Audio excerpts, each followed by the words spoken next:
Okay, so I will start. So welcome to our webinar. This is called Rooted in the Farm, providing culturally sensitive healthcare to agriculture producers. My name is Rebecca, and I'll be introducing this webinar, and then I'll introduce our special guest speaker. So before we begin, we would like to acknowledge that the land our farms exist on and the land we call Alberta is the traditional and ancestral territory of many peoples, presently subject to Treaties 6, 7, and 8, namely the Blackfoot Confederacy, the Chine, Piconne, Siksika, the Cree, Dene, Saulteaux, Nakota Sotu, Stoney Nakoda, and the Tiutina nations, and the Métis people of Alberta.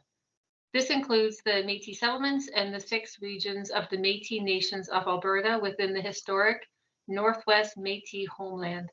We acknowledge that many First Nations, Métis, and Inuit have lived in and cared for these lands for generations before us. We are grateful for the traditional knowledge keepers and elders who are still with us today and those who have gone before us. We would not be here without them. We make this acknowledgement as an act of reconciliation and gratitude to those whose territory we reside, farm, and live on. And we recognize the historical impacts of settlement on these lands. We wish to express our common goal to care for our water and natural resources for all future generations to share in. Next slide, please.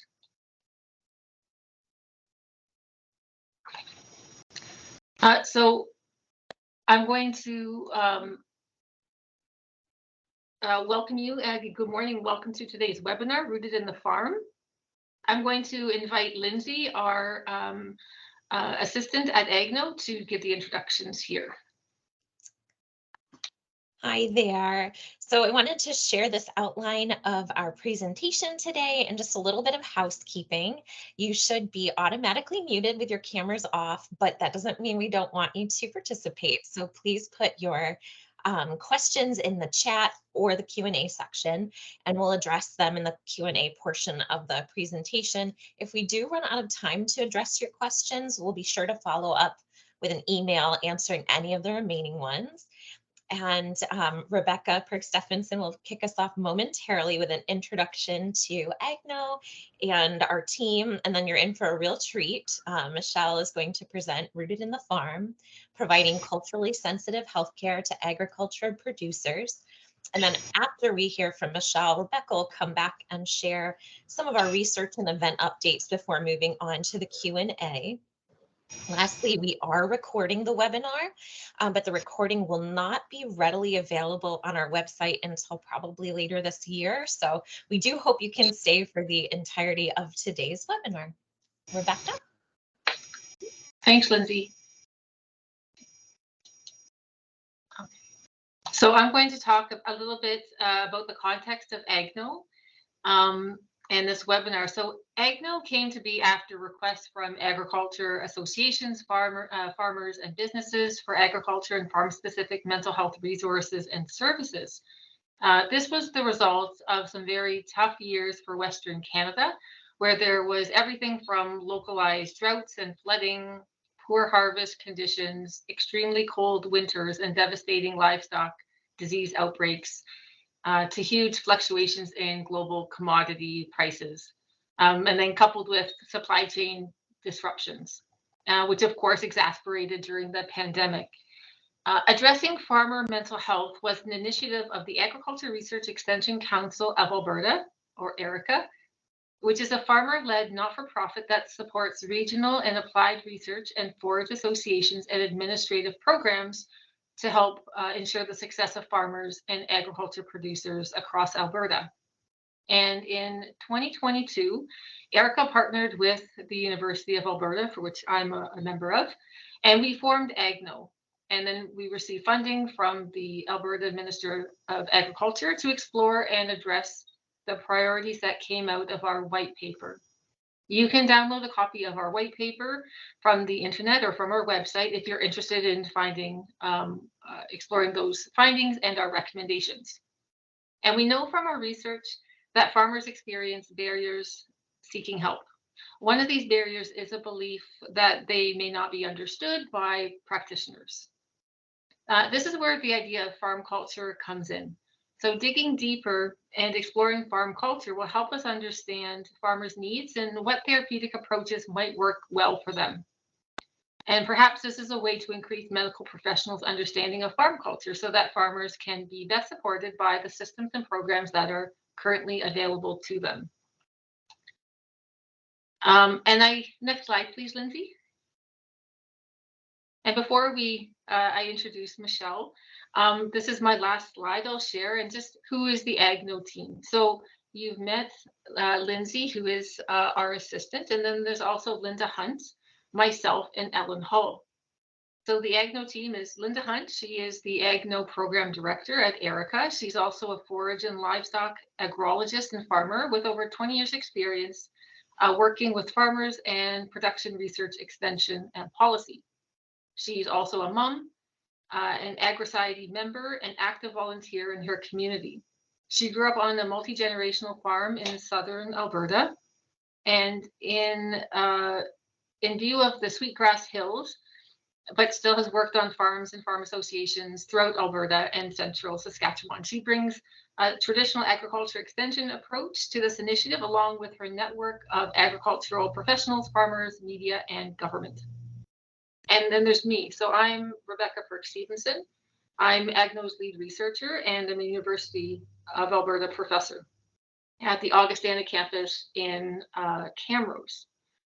So I work with researchers at the University of Guelph, and also now with Michelle on different research projects. And I grew up on a mixed farm of sheep and horses, and I worked as a laborer on a large-scale turkey farm for a better part of my adolescence and young person life. So we each have different aspects that we bring to our work here. And last is Ellen Hall. So Ellen is the executive director of Erica. He has over 35 years experience in working with farmers in various roles in government and industry initiatives.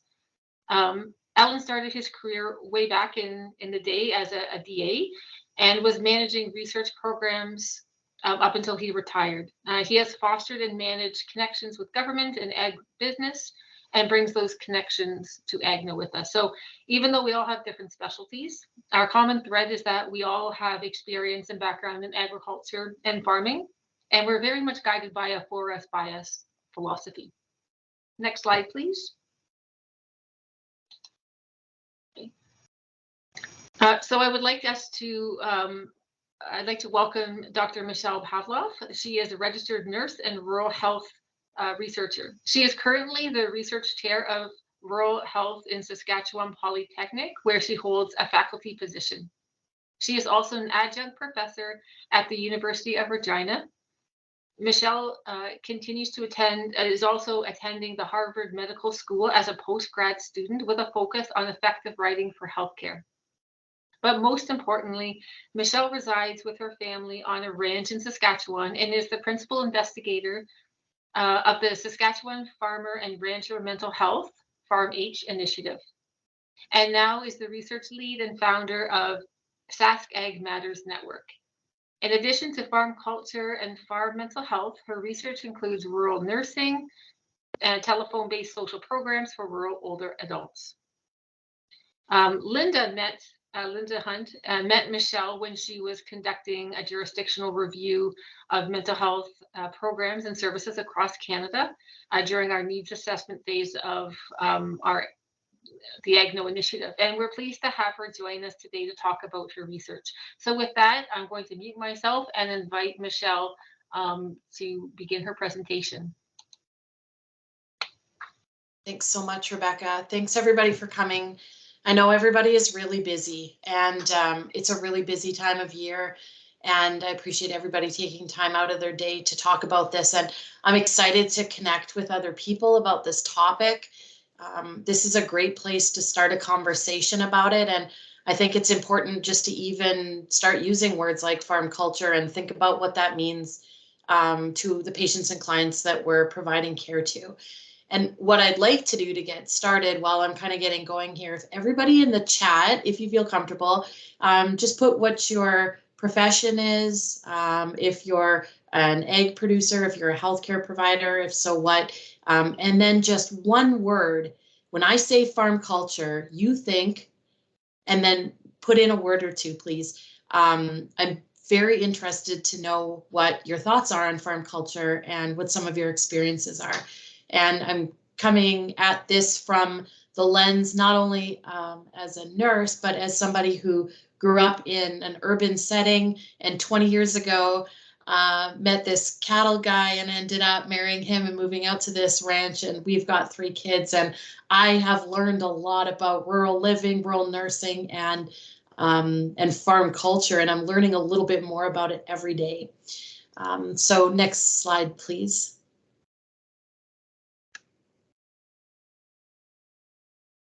So what I wanted to do today was just share a little bit about the Farm and Rancher Mental Health Initiative in Saskatchewan, discuss some of our study results, and then match that up with some of the implications for healthcare and what we can do as healthcare providers to think about farm culture when we have clients that are presenting that come from a farming background. And then I would really love to have a discussion with all of you about your thoughts and ideas on farm culture. Next slide, please.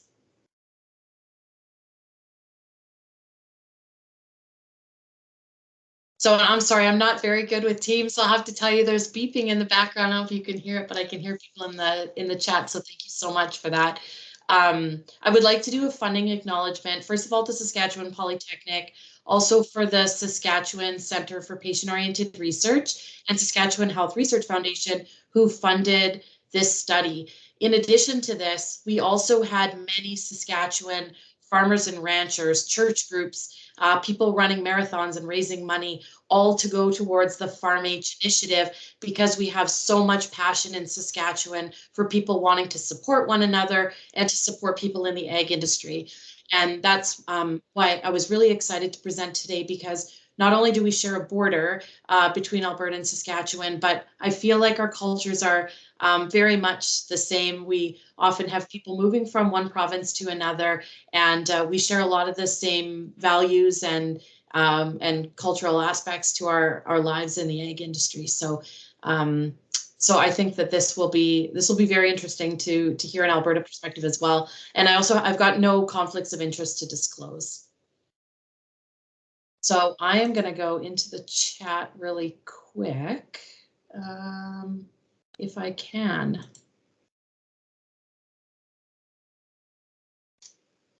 So as I said, I'm a registered nurse, and I was just coming in here to see if there was any farmers or ranchers, or if we're primarily healthcare providers. Thank you for putting farmer's wife in there. I never say farmer myself, and this is an interesting conversation I've had with my team. So I contribute financially to the farm. I open gates once in a while. I can make a mean hay bale, I think, but I don't do a lot of the other work. And I would never call myself a farmer. I'm a farmer's wife, and I don't know why. And so that is a whole other very interesting research study that I would like to conduct one day. Thank you so much for all of your thoughts and ideas on farm culture. This is very interesting. Thank you for that. So we have a very, very cool intersectoral team on the Farm H initiative with farmers and ranchers, physicians, nurses, nurse practitioners, suicide interventionists, massage therapists, and acupuncturists. But for the co-authors for this particular paper that I'm presenting today, I just wanted to share their names with you here. From the University of Saskatchewan, University of Manitoba, Saskatchewan Polytechnic, University of Toronto, local businesses, and we've had a lot of students that have been working with us throughout the years. So I just wanted to give a shout out to the co-authors. Next slide, please.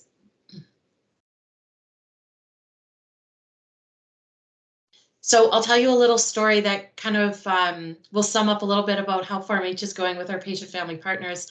So in about 2019, I had this thought to really get going on this. I've been toying with the idea for a couple of years because of things that were happening in our personal world.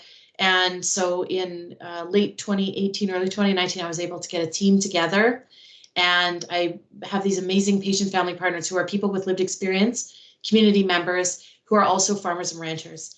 And we went for our first meeting together. We went out for dinner and I was talking about my idea. I had no budget, we had no funding. And I said, like, we need to study this. And this is what I was thinking about doing. And they all said, no, that's a terrible idea. Farmers are not going to want to talk to you about that. Like, they don't even know us. We need to build a relationship with them. This is how we need to do the study. This is a research priority. This is the research question. This is how we need to do it. This is how I want to collect data. And their ideas were so rich and so exciting and so much better than mine. And so I brought them to the team, and I just have the most fond memories of us getting together and brainstorming what this would look like. And so this patient-oriented research project was completely driven by our patient family partners on the team, and they've just been incredible. So I know that we wouldn't have been where we were without them. So I just wanted to share that this was how we started working with the Farm-H initiative, was all from the mouths of farmers and ranchers in Saskatchewan. Next slide, please.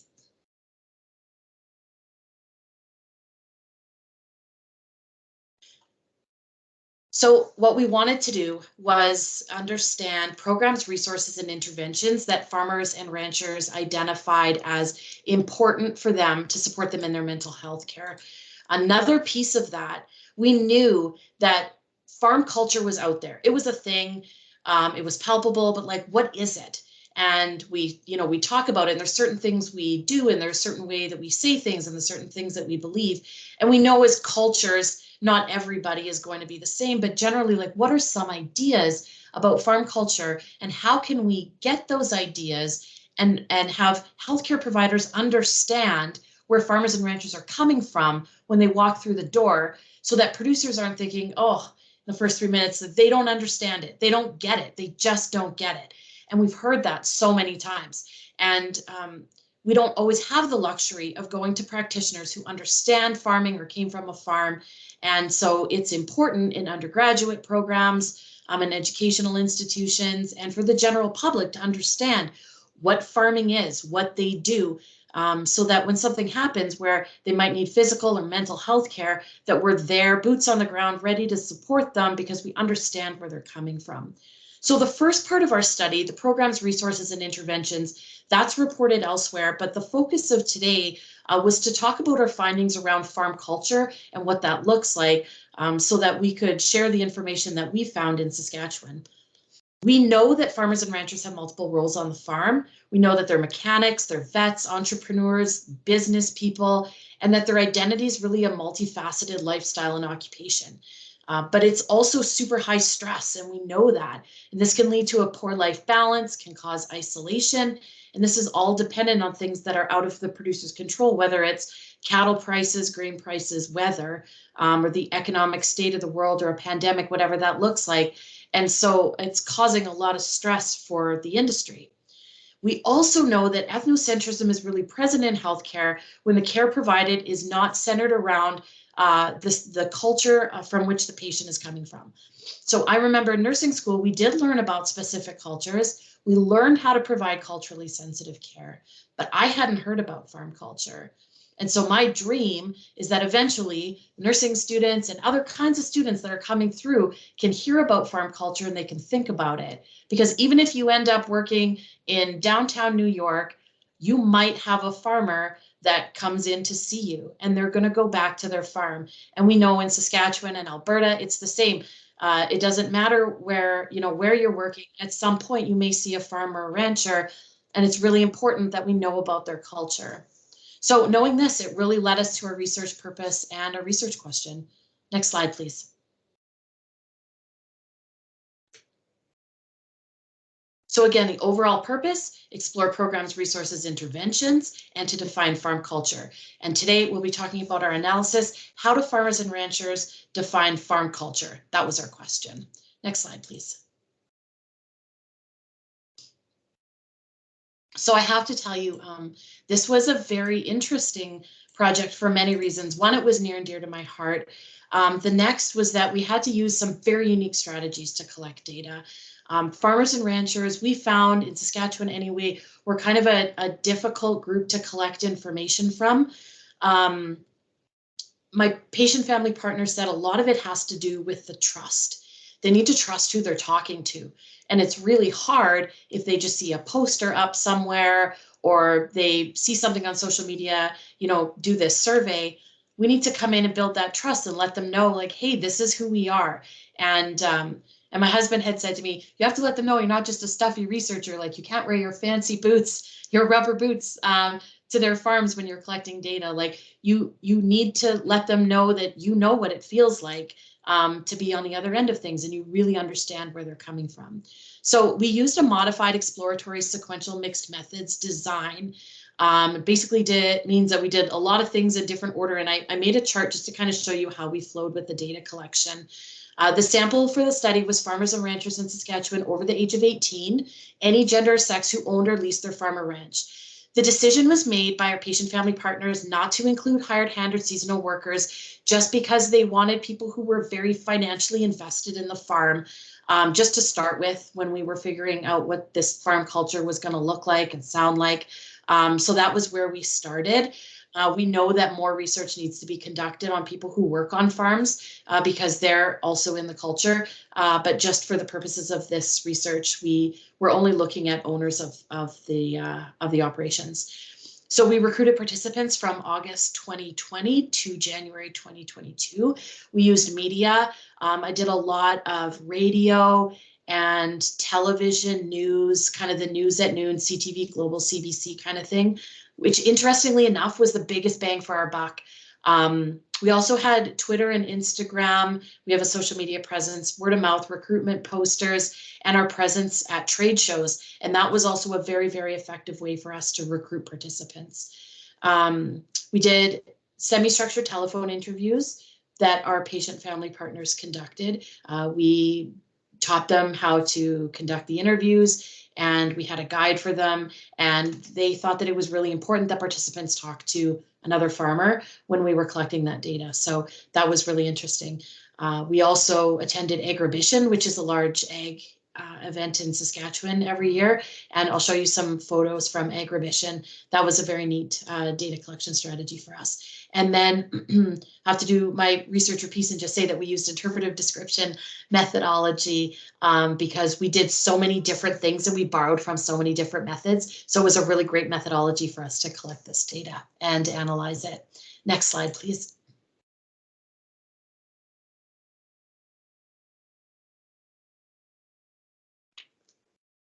So this is a copy of our research recruitment poster. I got a research phone with a very easy phone number. I went to SaskTel and I said, I just want something with the name farm in it. So it was 639-414-FARM.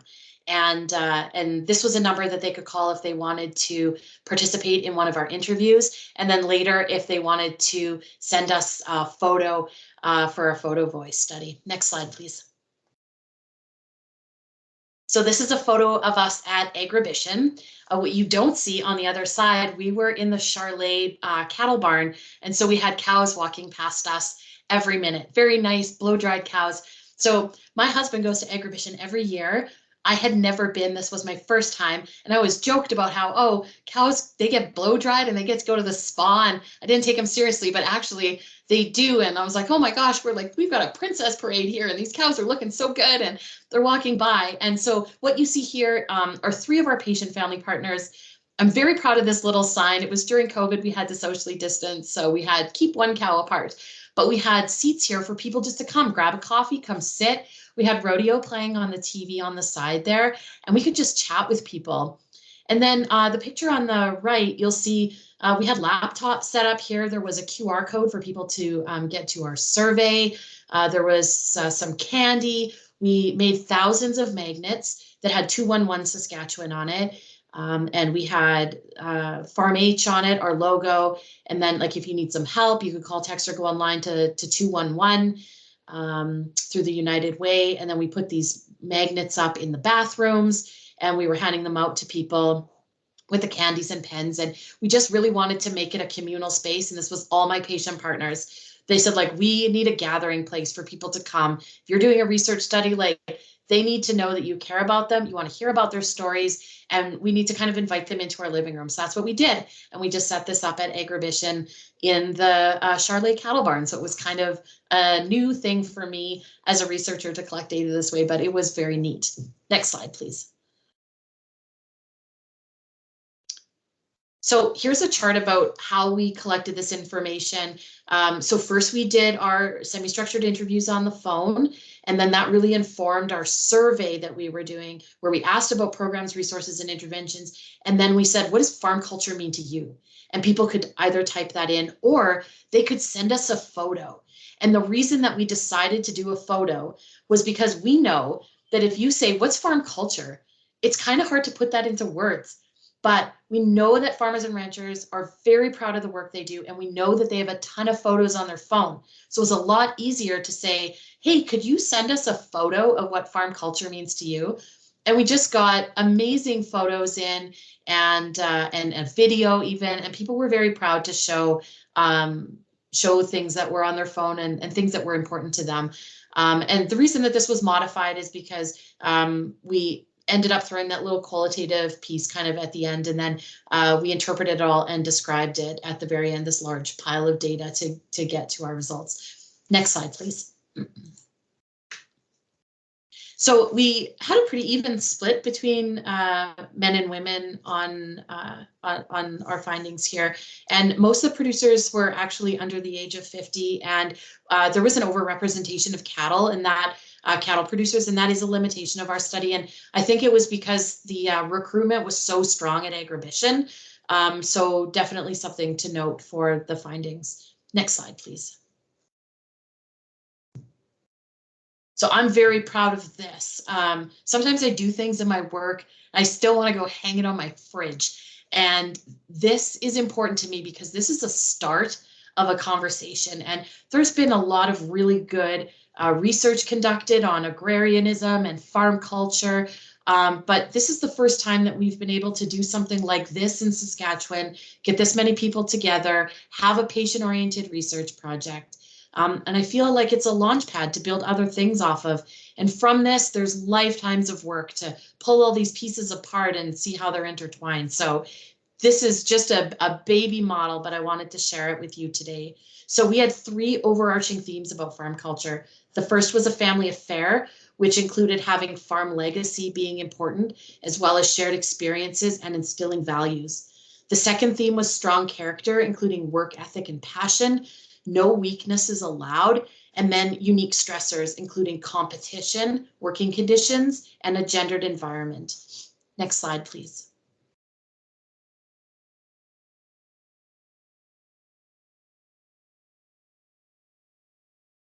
So this quote could have been said by my son. He's my kids are 5th generation out here, and it's just about living on the farm and the restoration and the nostalgia and the heritage and how important it is to this participant. And the theme of a family affair was one of the most prevalent themes in our data. And farm legacy refers to farmers wanting to hold on to their land as long as possible, which is achieved through legacy of the family farm. And in previous studies, it's been found that farming is complex, and farmers are motivated to pass on their legacy to subsequent generations and navigate unique and demanding work conditions. The shared experiences really referred to the family involvement in the farming operations. There was one picture that was submitted during the photo voice phase of the study, and it depicted a teenage girl posing with a man who was presumably her grandfather in front of a corral with other people in the background. And the photograph really suggested that farming is often a multi-generational operation in which a family's time together involves working together. A lot of the photos that came in had a lot to do with family. And instilling values referred to farmers not only passing on their farm, but farmers also endeavoring to pass on farm culture and the associated values to subsequent generations. Next slide, please.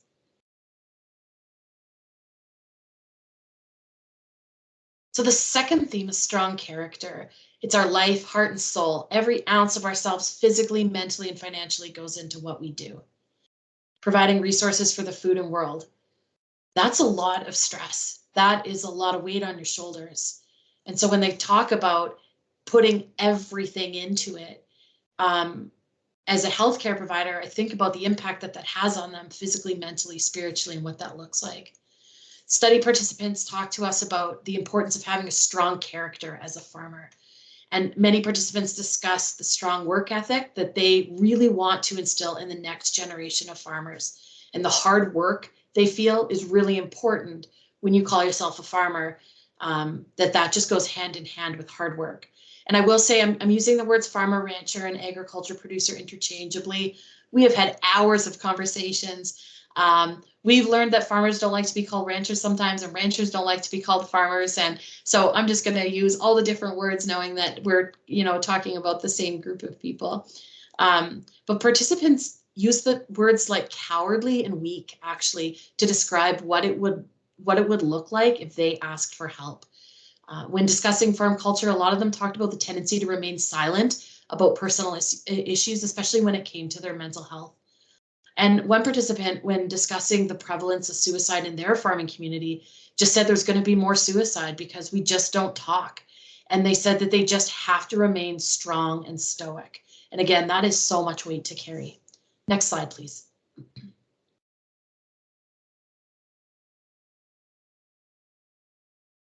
So the third theme that participants identified was the unique stressors that farmers face. There was, this was interesting. I knew about it because of where we live and what we do, but I guess I never really thought that other people probably experience that as well. And so this top quote here, participant was saying, like, people will say to me, how much do you farm? How many employees do you have? And then you start thinking, like, what am I doing wrong? Because I'm not in the same boat. I don't have that many cows. My herd doesn't look like that. I'm not purebred, or I'm not organic, or I am purebred, or I am organic, or I don't have that many acres. And they're always comparing themselves to other people. And we had a female participant who said, I went out, purchased a new baler, and I had quite a time with that. These dealers do not take women seriously. So unhealthy comparison and competition was common among farmers, which may have really negative impacts on their perception of self and farm success, which can really add to their stress. Working conditions are also unique stressors because of the unpredictable weather impacting their animals and their land, and that really impacts what they're able to do day to day. And so although the sub-theme of gendered environment wasn't as prominent as the others, farming was occasionally described as a gendered occupation. And one female participant said that her work was really a male-dominated field. Next slide, please.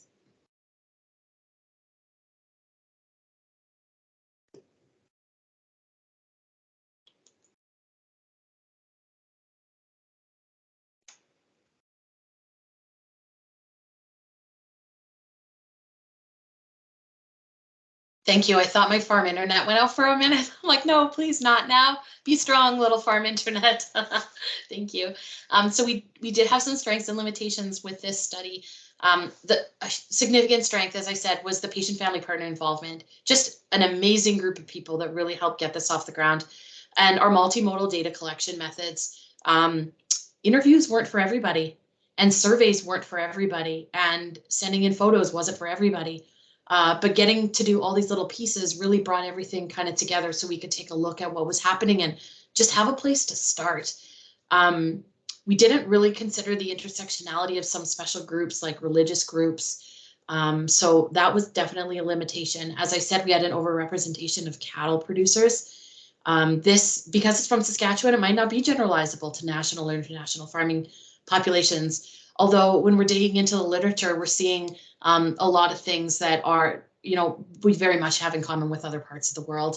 I've had student research assistants come and work with me that were working on their master's degree, and they were from other parts of the world, and they were saying things like, yes, exactly, that's exactly how it is. I actually learned a lot about farming in India from a few of my students. They said, yes, like, we're really struggling there. And we're seeing all of these things there as well. So I really feel that that these things are happening in a lot of places. And then the COVID-19 pandemic. Yeah, unfortunately not able to go face to face and fix fence and ride around in the buddy seat and spend half a day getting to know participants. But that was certainly the plan, and hopefully next time we could do that, and it'll elicit some rich data that way. Next slide, please. So there are some areas for future research for sure that we've considered. Variations between smaller farms versus the larger farms and the impact on farm culture experiences. And we did study what it means to farmers and ranchers, and maybe not so much how hired hands and seasonal workers view farm culture, which is very important as well. And then we need to expand this globally, looking at data collection on community characteristics, because that can really shape farm culture as well.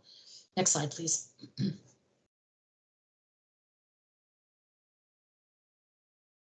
So now I want to get into the part about how does this impact us for healthcare provision. And I wanted to share this 2-minute video. Maybe you've seen it. It's been viewed 2 million times. I showed it to my husband. His name's Greg. He's my Gregometer, and he tells me kind of what's funny and what's not. He actually laughed at this. I thought, okay, this is a good one. I do want to share this because it just sums up farm culture so beautifully. So if you wouldn't mind hitting play, please, Lindsay. Thanks so much. All right, go ahead. What do you got? We got a 68-year-old farmer. He was building a fence and started noticing some back pain. Did his wife make him come in? No, he came by himself. He's alone? Yeah, he was worried, so he came right in. Hey, Peggy, wake up. We got a farmer who came in voluntarily. What else did he say? Well, I asked him to rate his pain on a scale from 1 to 10, and he just said, I'm here, ain't I? What? Yeah, that's all he said. I don't know what that means, though. That's because you're using a pain scale for normal people. You got to use the farmer pain scale. Is he going to be okay? Listen to me carefully. Did he finish the fence? No, he had to stop. Dear God. Peggy, get the crash sack ready. It's going down. What's a crash sack? Well, we had a crash cart, but we had to repurpose it as a hospital bed, so we just stuffed everything into a burlap sack. Hey, Doc, Jim Bob's on the phone. He cut his hand. He thinks it's infected. Hey, I don't have time for this. I got a farmer here who quit chores to seek medical care. Well, he's been using Delilah's antibiotics. She had mastitis last year. He just wants a refill. Is Delilah his wife? No, it's his dairy cow. Can you call Leroy with this? I got a situation over here. I tried. He's in the middle of a root canal. Leroy is the dentist?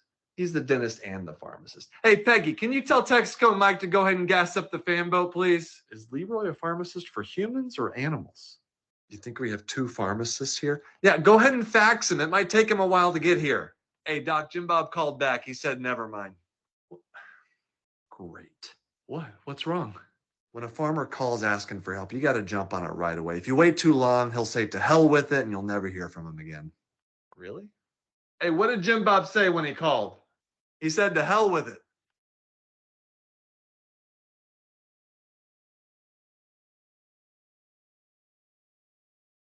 So that was Dr. Glockenflecken. I can never say it.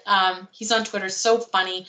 And next slide, please. I just wanted to share that because I just thought he really hit the nail on the head there. And I wanted to use that to transition to, okay, so now what? So what are we going to do with this information now that we have it? One participant said about farming, if it wasn't ingrained into the DNA of some people, there just wouldn't be any farmers out there at all. Farm legacy, as I said, this makes for a lot of stress that farmers are carrying around. It's stress about losing their business. If there's financial or other concerns impacting the farm and they might lose their business, they have a lot to think about. It's more than just losing a job to them.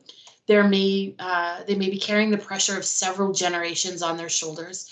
And this really needs to be acknowledged by healthcare providers and supported as important.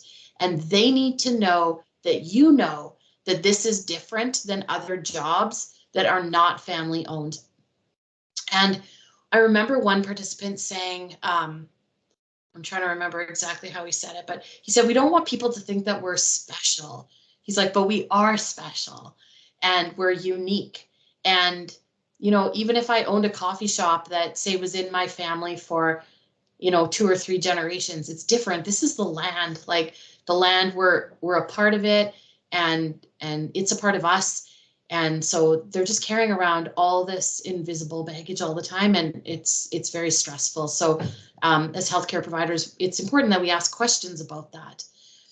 Shared experiences means that there's often family involvement in the farming operations.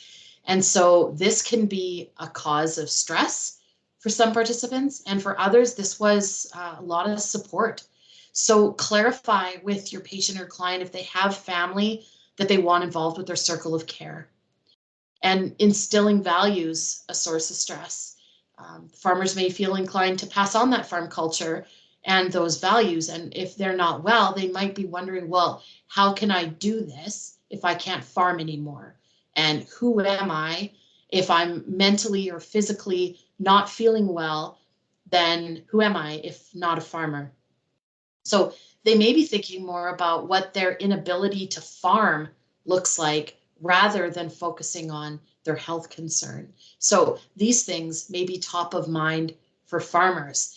And so we have to ask about their family, how long they've had the farm in their family, if they have children that are interested in farming, and really get a sense of what they're thinking about. And this will help prioritize our care planning. And I tell nursing students, like, you have to ask what the patient's goals are for themselves. And I know to tell nursing students, when you have farmers that come in, like, ask them, like, what is your goal? And often it's, well, to get back to work. And so it's like, okay, well, what can we do to get you there? And while you're here, we know that the farm is still happening up here and it's running 24/7. So are there things that you need to delegate, or is there family that we can call to help you while you're here? And we can make that a part of your care plan, because we know how important family and the farm are to you, and it must be really difficult for you to not be on the farm right now. Next slide, please.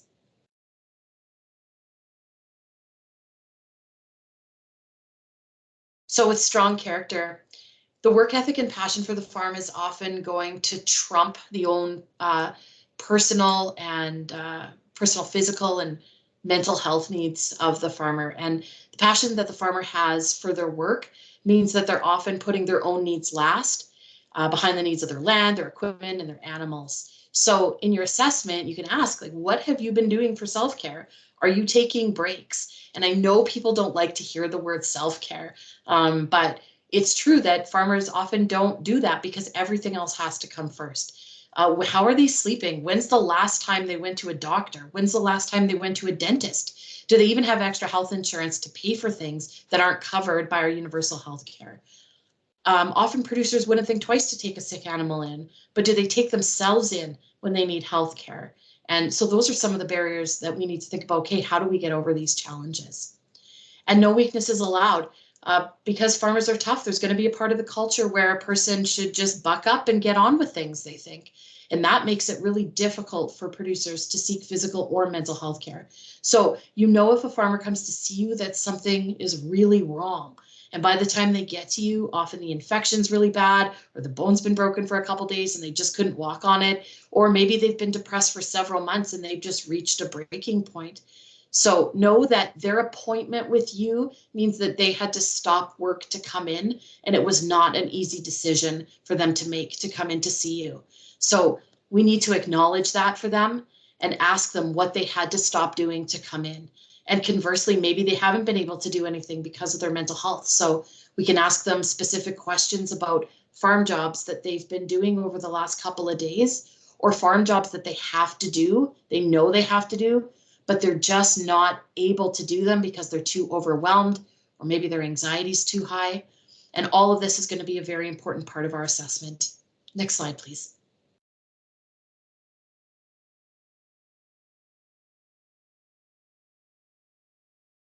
So this 24/7 job, it's a very high stress environment. Competition, as I said, often no mandatory occupational health and safety regulations, no days off, long hours, gendered work. Farm injuries aren't uncommon, but there needs to be a consideration for discharge care that's informed by the environment that a farmer's returning to. So as an example, if they just had foot surgery, they've got a boot on, and you know that they're calving, and they may be walking out with that boot straight into the corrals. So I know as a nurse, instead of telling them keep it clean and dry, have a conversation about how they can protect that boot if they're going to get it dirty, because it will get dirty. They just had back surgery and you tell them you can't pull yourself up in a tractor for 6 weeks, they're probably not going to be able to do that. So we need to bring in occupational therapy or physio, make a plan on how they can safely transfer and climb. And all of these things impact their mental health, because if they're not physically able to do the jobs that they need to do, then this is really, really going to impact their ability to think clearly and sleep and have good mental wellness. So if we can make some accommodations for their physical needs, that should support their mental wellness. We can't prevent patients and clients from doing things that we don't want them to do after they get home from the hospital, but what we can do is prevent harm. So if a farmer is discharged from acute mental health care in an urban setting, what's their follow-up look like when they go to the rural area? A lot of us know in many provinces, rural residents just don't have the same access to services that urban residents do. So we need plans in place for farmers going home. And because they have such long work days, they don't have days off. Even a day trip or a family vacation off the farm means they're thinking about the farm all the time and worrying about it, and that can lead to burnout. So we need to ask them about that and ask them if they're able to unplug once in a while.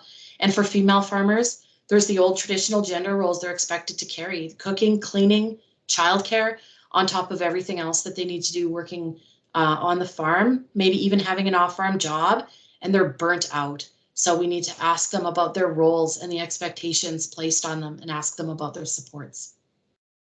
Next slide, please. And so now I would just, I would love to get into a discussion and open it up. Thank you so much, Lindsay. If you wouldn't mind just flipping through my last two slides quickly, just a few references in there.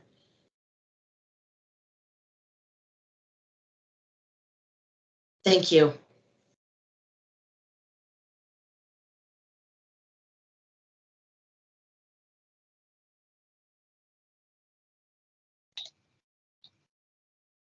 Okay, I'm going to give a quick AgNo update, but thank you, Michelle, very much for your presentation.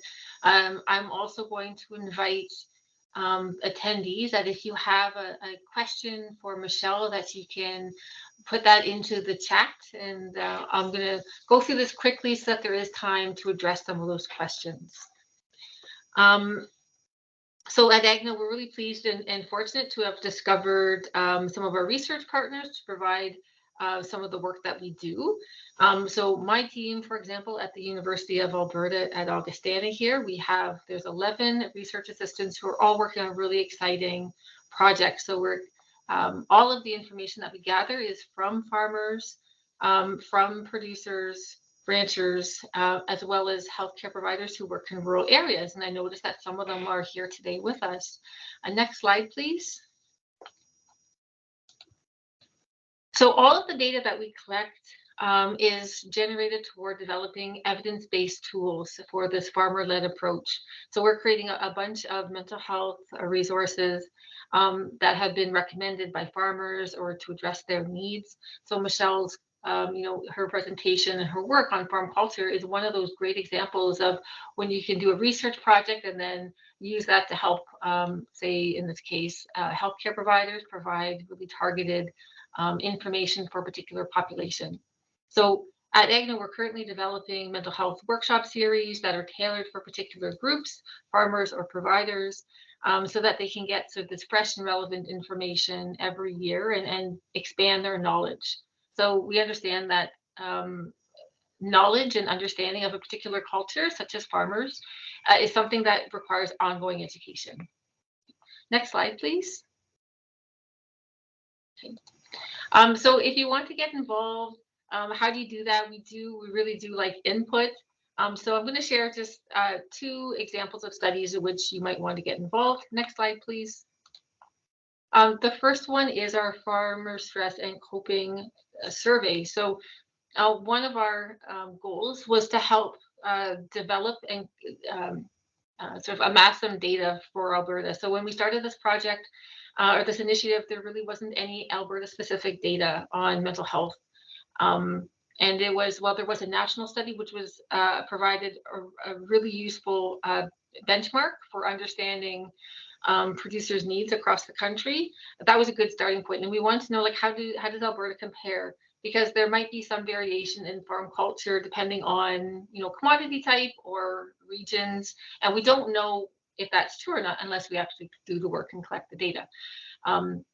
So this farmer stress and coping survey is about a 10-minute survey, and it's focused on Alberta farmers, ranchers, and it is open until the end of July. So there's still time to do it. If you are someone from a farm or you know someone who's from a farm, we really encourage you to either take the survey or pass it on.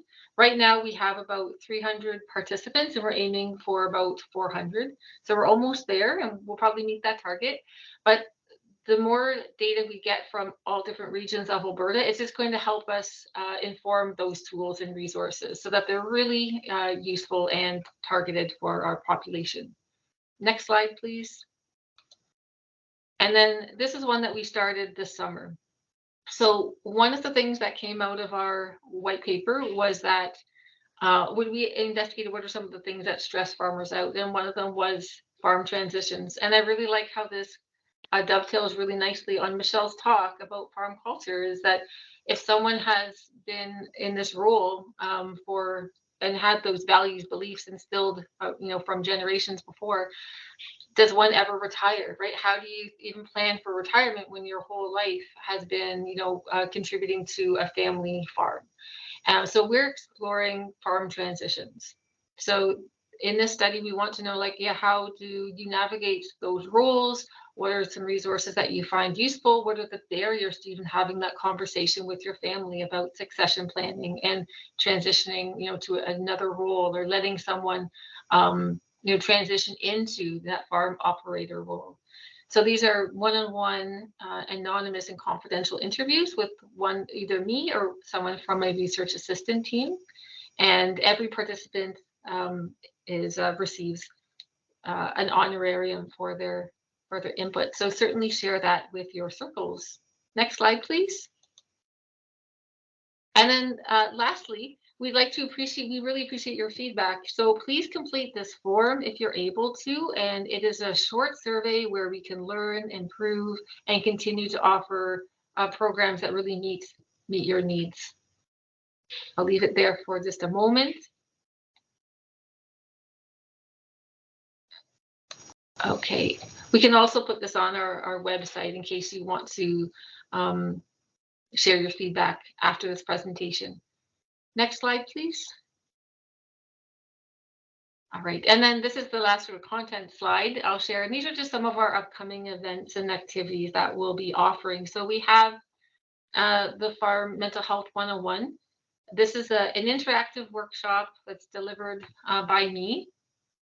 And we go through case examples and sort of vignettes to understand the different types of mental health issues that might present themselves on a farm. The next one are these Farming Matters sessions, and these are really stakeholder engagements where we understand that there's differences across the province or across different industry groups, and we really want to understand what those needs, what those stressors are, again, so that we can provide really targeted services. And when we're talking to people who are unfamiliar with the agriculture industry, that we can really communicate sort of the essence better of those needs and those industry, those unique stressors in an industry. So these sessions, we can come to you, or they can be virtual, and they're relatively informal. They have been everything from coming to a council meeting to meeting in coffee shops, and it's really for us to learn about what are the needs and recommendations for programs and priorities from your perspective. And then coming in the fall, we have 2 courses. We have the farm culture course. So this is going to be this interactive workshop where we kind of dig down into farm culture, and what's Michelle had mentioned, how there are similarities across farm culture, and we found that there's a lot of overlap. And I don't think it's just that, we share a border with Saskatchewan, but I think that there are some commonalities across Canada and beyond in terms of what it means to be in the farm culture.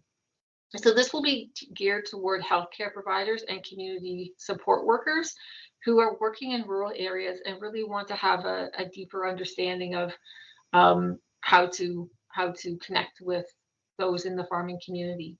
And then the last one, starting in the fall, is a suicide prevention and awareness course. So we've connected with Abridge Consulting to develop 2 specific and tailored suicide awareness and prevention workshops for the agricultural industry. So this is going to be, the information provided will be relevant for the ag industry. So they can be in person or virtually offered, and there's more information about each of these on the events page on our agno.ca website. Next slide, please. And then just thank you for participating. This the QR code for Agno, but I would like to, maybe if we could return, if you don't mind, Lindsay, to the discussion slide for Michelle. And I'm going to, yeah, one before this, perfect.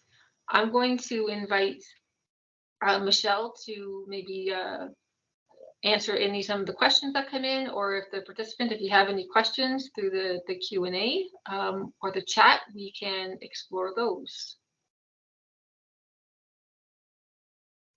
I have some in the chat here that I could address. Thank you so much. I've just been going through everybody's contributions here. Somebody had wrote in here, I'm trying to find it now, but oh, here it is. Natalie, you wrote how it's a club. Outsiders are not allowed. Very interesting. Rural nursing theory talks about the whole insider-outsider idea in a rural area, and it's very true with the farming as well. When my first job as a nurse was, working in Saskatoon, but then when I went out to a rural area, it was, the first questions, who are you married to? Who out here? Do you have grandparents out here? Like, what is my connection to the community? So then as soon as they knew who I was and who the family was, oh yeah, I know your husband's grandparents, we used to be on the health board together or whatever. That was buy-in for me to the community. And I was then a trusted individual because they knew which family I had married into. And then I became an insider in the community. And I would hope as a nurse I was trusted anyway, but then I was even more trusted. So that's a very interesting point. Thank you for bringing that up. There was a question in here, or a comment Elizabeth had said about staying home for the counseling sessions. I agree with you 100%.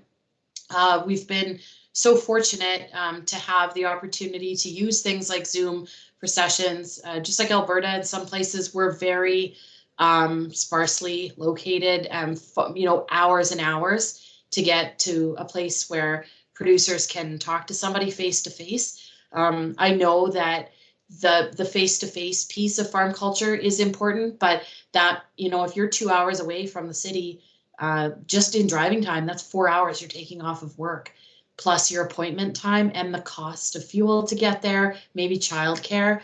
So it has certainly made it more accessible. So I agree. How's the study changed healthcare practice in my area? Has there been feedback on its effectiveness? I can very quickly speak to Sask Ag Matters. We have 3 therapists that are available for 6 free 1-hour counseling sessions for producers in Saskatchewan. It's all paid for by private donations. And all 3 of our practitioners they understand farming. They either come from a farm or they understand farm culture. And the feedback on that we have received has been positive because producers that go to them feel heard. This is just in its baby steps in Saskatchewan for us with farm culture, getting it into academic programs and trying to filter in to get this into different types of areas where practitioners can hear more about it. So I will get back to you on that question in maybe 5 to 6 years, but it's something that we're working on. We really want to get this word out there. A copy of the video will be available. We're just working with a publisher right now, an editor at a journal. This is all a manuscript, and there was a question in here about our figure as well, which will be published. And so once that gets done, I can also share the link to that article. I have requested that it be open access, so I can get that information out, but the video will be made available at a later date. Yes, Elizabeth, if you, I don't know if you work in Saskatchewan or not, but please connect with me. If you just even Google Michelle Pavlov, you can find me at Sask Polytech, and please connect with me via email and we can chat about that. I think that I got everything in 2 minutes. Hey, excellent. Thank you so much. And yes, Michelle, you can find Michelle at her email address, as she mentioned. Certainly reach out to her. I'm going to hand it over to Lindsay for wrapping this up. Thanks, Lindsay.